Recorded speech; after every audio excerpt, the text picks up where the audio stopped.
Hey everyone, welcome back to NumofData. If you are new here, I'm Suvarna, and on this channel we dive deep into everything related data from Excel to Power BI and beyond. If you are passionate about data, you welcome to the right place. So don't forget to hit that subscribe button. So GroupBy in a Power BI is a feature that allows you to summarize your data by one or more columns and perform aggregation such as sum, count, average, min, max on other columns.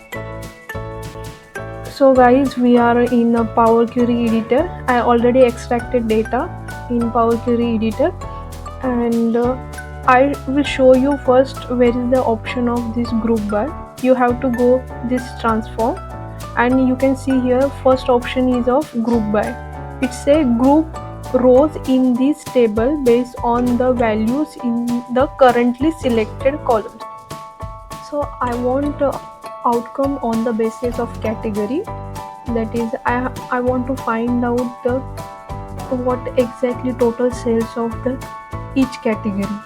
So in what group by will do, it will be select the unique value of category, that is electronics and accessories, and according to that I will get a sale.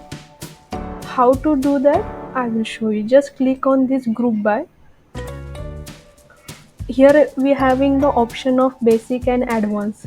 The only difference between these is in advanced we can add multiple we can do multiple aggregation on the basis of this. So right now I don't need it, I just go with the basic, and whichever column we select it's get reflected here. I want to give name to my column, that is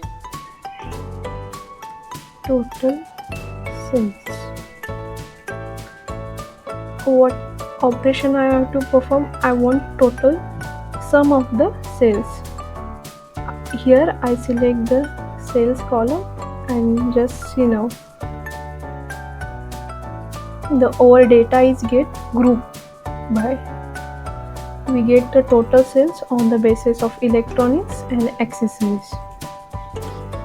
So guys, that's all about group by. And of course, if you haven't already, make sure to subscribe the NumofData for more tutorials and data tips. Thank you for watching, and I will see you in the next video.